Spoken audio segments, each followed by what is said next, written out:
सत्साहे भाइयों और बहनों,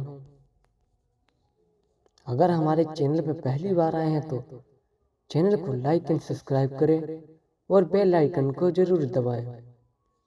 आज हम आपको एक दिव्य कहानी सुनाने वाले हैं जो संत कबीर रात की दृष्टि के बारे में बताते हैं। चलिए शुरू करते हैं।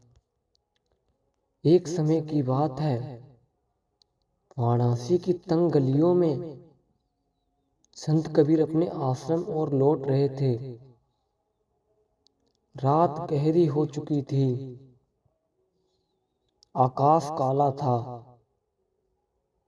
तारे टिमटिमा रहे थे और हल्की सी ठंडक धुली हुई थी। कुछ ही दूर कहीं मंदिर की घंटियां बज रही थी, परंतु पूरे नगर में मानो एक शांति पसरी हो। कबीर साहब के हाथ में 2-3 शिष्य भी चल रहे थे। वे रास्ते में एक दूसरे से बातें कर रहे थे, लेकिन कबीर चुप थे। उनकी आंखें रात की अनंत अंधेरी में गहरी दृष्टि से सब कुछ देख रही थी। एक शिष्य बोला, गुरुदेव, रात में इतनी अंधेरी है, हमें तो एक कदम आगे भी नहीं दिख रहा, लेकिन आपको कैसे दिख रहा है? आप इतने दिव्य कैसे हो सकते हैं? कबीर मुस्कुराए। उन्होंने कदम रोककर कहा, अंधेरा बाहर का नहीं, भीतर का है। जो भीतर की आंखें को जगा ले, उसके लिए रात भी उजाले जैसी हो जाती है। शिष्य और जिज्ञासु हो गए, क्या मन में भी आंख होती है? कबीर ने सिर हिलाया, हाँ, वह असली आंख है जिससे मैं रात की दृष्टि कहता हूँ। अंधेरे में भी सत्य को देख लेने की शक्ति है। कबीर ने उन्हें नदी किनारे ले जाकर रुकने को कहा। वहां चांद की हल्की सी रोशनी पानी पर पड़ रही थी।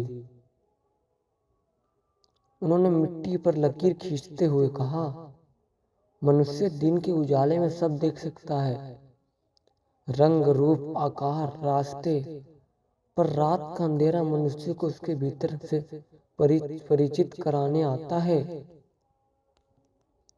जो इस अंधेरे में डर जाता है, वे भीतर की आंख खोल ही नहीं पाता। एक शिष्य ने पूछा, गुरुदेव, ये भीतर का दृष्टि कैसे जगाते हैं? कबीर बोले, जब मनुष्य अपने विचारों, इच्छाओं और भय को शोर को शांत कर लेता है, तब भीतर से हल्की सी लो जलती है। वह लो रात की दृष्टि, आत्मा का प्रकाश है। वही सत्य का दर्शन कराता है। कबीर ने उन्हें ध्यान मुद्रा में बैठने को कहा। रात की खामोशी गहराती जा रही थी। कई दूर से एक कुत्ते से भौंकने की आवाज और कई मंदिरों की घंटी, बाकी सब शांत। कबीर की वाणी उस शांत में गूंजने लगी, मन को स्थिर करो, उस शोर को सुनो जो भीतर उठ रहा है, उसे शांत होने दो, फिर तुम देखोगे कि अंधेरे में भी उजाला चमक आ रहा है। धीरे धीरे शिष्यों की सांसें धीमी हुई, मन शांत हुआ। उन्होंने ऐसा लगा जैसे रात का अंधेरा भी अब ऐसा नहीं रहा, मानो उसके भीतर कई प्रकाश छिपा हो। अचानक एक घटना हुई। तभी रास्ते के पास एक आदमी भागता हुआ गुजरा, अंधेरे में लड़खड़ाता हुआ बिना कुछ देखे। शिष्य ने पूछा, गुरुदेव, ये कौन था? कबीर शांत स्वर में बोले, अंधेरे से डरने वाला मनुष्य। बाहर के अंधेरे से नहीं, अपने ही मन के अंधेरे से भाग रहा है। जो स्वयं से भागता है, जीवन में कभी सत्य को नहीं देख पाता। रात की दृष्टि का सिद्धांत। कबीर आगे बोले, रात की दृष्टि वही है जब मनुष्य अंधेरे को दुश्मन नहीं गुरु मान ले, क्योंकि गुरु वही है जो तुम्हें भीतर का मार्ग दिखाता है। दिन तुम्हें बाहर दिखाता है और रात भी दिखाएगा। शिष्य अब समझने लगे थे कि कबीर किस दृष्टि की बात कर रहे हैं। ये आंखों से देखने वाली दृष्टि नहीं, ये आत्मा से देखने वाली दृष्टि थी। कबीर ने अंत में कहा, जो व्यक्ति रात के अंधेरे में स्वीकार कर लेता है, वो जीवन के हर समस्या उजाला कर देख रहा है। उसे भय नहीं रहता, भ्रम नहीं रहता, क्योंकि वह भीतर की आंख से देख रहा होता है। इसके बाद कबीर का शिष्य धीरे धीरे आश्रम की ओर बढ़ने लगे, लेकिन इस बार रास्ता अंधेरा नहीं लगा, क्योंकि शिष्य के भीतर रात की दृष्टि का दीपक जग चुका था। रात और भी गहरी हो चुकी थी। नदी किनारे ठंडी हवा और शिष्य भी मन में स्पर्श कर रहे थे, मानो प्रकृति स्वयं को मौन उपदेश दे रही हो। शिष्य कबीर की बातों में डूबे हुए थे, पर भीतर एक नया प्रश्न जन्म ले रहा था। क्या हर मनुष्य रात की दृष्टि पा सकता है?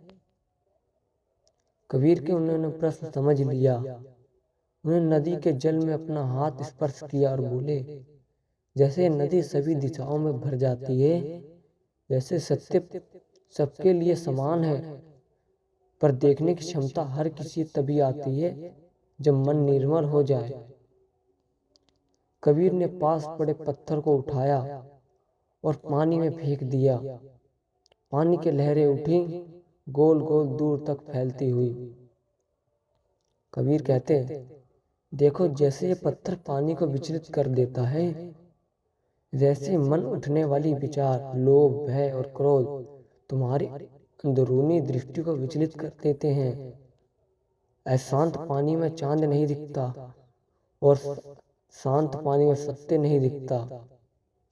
शिष्य ने गहरी सांस ली, मानो सत्य उनके भीतर उतर रहा हो।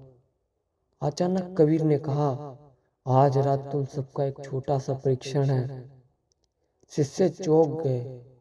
कबीर ने अपनी लाठी उठाई और उन्होंने जंगल की ओर ले जाने लगी। वहां कोई रास्ता नहीं था, बस अंधकार और झाड़ियों की खामोशियां। कबीर कहते हैं, तुम सब अलग अलग दिशाओं में जाओ। मैंने कहीं दूर एक दीपक रखा है। जो अपने भीतर शांत रहेगा, वही इस दीपक को देख पाएगा। शिष्य डर तो रहे थे, पर कबीर के आदर्श उलझन नहीं रहा सकता। वे अलग अलग दिशा में चल पड़े। पहले शिष्य का मन डर से भरा गया। हर आवाज में उसे खतरा लग रहा था। पत्तों की सरसराहट, टहनी का टूटना और हवा की तेज सीटी।